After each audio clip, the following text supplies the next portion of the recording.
On retourne à l'antenne et vous le voyez, ce sont les aléas du direct. Et on parlait de loi martiale, on parlait de choses graves, hein, on parlait des pleins pouvoirs, article 16.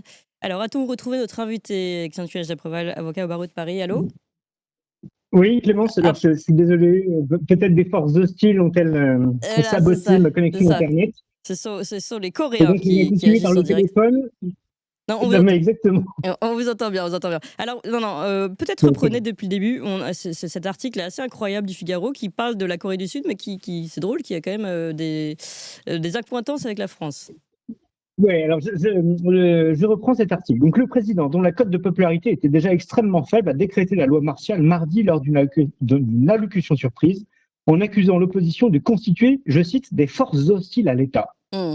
C'est notamment un conflit sur l'adoption de son budget au Parlement où le camp présidentiel est minoritaire qui a mis le feu au poudre. C'est vraiment un parallèle frappant avec la situation française. Tout à fait. Je vais plus loin, je cite donc le président de la Corée du Sud, et vraiment c'est une citation.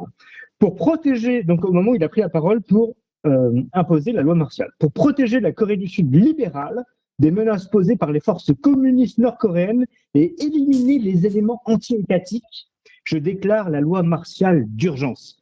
Donc vous comprenez bien que pour protéger la Corée du Sud, soi-disant libérale, ce sont toujours ces fameux défenseurs des libertés qui, pour défendre nos libertés, vont imposer toujours plus de normes ultra restrictives et surtout éliminer les éléments anti-étatiques. Comprenez l'opposition. Oui, oui. Les éléments anti-étatiques, ce ne sont pas de graves révolutionnaires, etc. C'est des gens, c'est l'opposition élue démocratiquement au Parlement sud-coréen.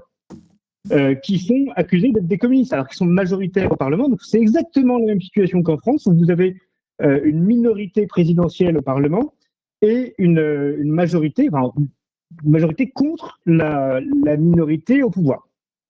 Et donc il se fait accuser d'être anti-étatique. Moi, ça me rappelle quand le président Macron parlait des factieux, par exemple, à propos des Gilets jaunes. Non, vous parliez tout à l'heure avec Aude Lancelin des manifestations des Gilets jaunes. Non, c'était des gens qui manifestaient. C'est pas des factieux.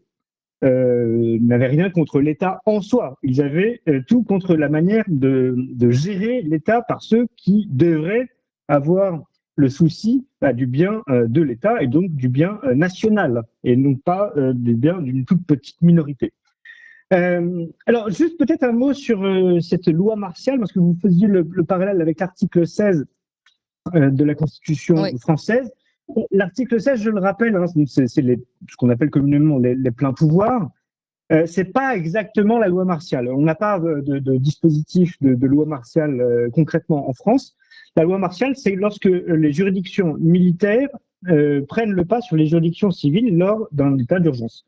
C'est-à-dire que ce sont les tribunaux militaires qui régissent la justice, et c'est l'armée qui prend le pas sur la police. Vous savez que normalement, c'est la police qui gère l'ordre et la sécurité sur un territoire national, et l'armée, normalement, se défend contre les éléments International. étrangers. Oui. Donc la loi martiale, c'est quand l'armée, donc sous l'autorité du chef direct, du chef de l'État, prend la pleine main sur les affaires courantes, sur les affaires civiles habituelles de droit commun. En France, l'article 16 dispose, je vous le lis parce que c'est très intéressant, lorsque les institutions de la République, l'indépendance de la nation, l'intégrité de son territoire ou l'exécution de ses engagements internationaux sont menacées de manière grave et immédiate, et que le fonctionnement régulier des pouvoirs publics constitutionnels est interrompu, le président de la République prend les mesures exigées par ces circonstances, etc. etc. Ce qui est intéressant, j'ai insisté sur le ou, c'est dans l'un ou l'autre des cas, c'est pas cumulatif. C'est si les institutions de la République ou l'indépendance de la nation ou l'intégrité du territoire ou l'exécution de ses engagements sont menacés. Mais qui est-ce qui décide de ça? Oui. C'est précisément le président de la République. Alors je voudrais vous faire un petit cours de droit et parler de Carl Schmitt, qui est un grand juriste allemand et qui est celui qui a pensé l'un des grands théoriciens du XXe siècle sur la souveraineté, notamment la souveraineté au sens juridique. Vous savez que c'est un terme, je sais que vous aimez chez Toxin, que j'aime aussi. Mais pour Carl Schmitt, le souverain, juridiquement, c'est celui qui peut décider de l'état d'urgence, précisément.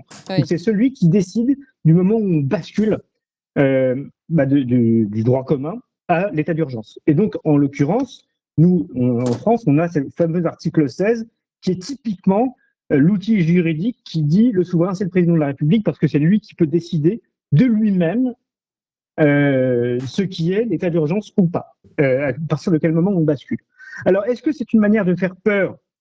Certainement, mais bon, ça c'est leur vieille technique, hein. On fait peur, on fait peur, on fait peur pour imposer un maximum de mesures. Est-ce qu'il est possible que Emmanuel Macron s'en saisisse? Bien, moi j'avais tenu cette thèse il y a quelques mois sur vos ondes, Clémence. Mhm. Je vois mal comment il pourrait se sortir de l'alternative, soit article 16, soit démission. Euh, Honnêtement, là, enfin, si la censure est bien votée aujourd'hui, mais a priori c'est bien Oui. acté, je vois mal comment ce gouvernement pourrait tenir.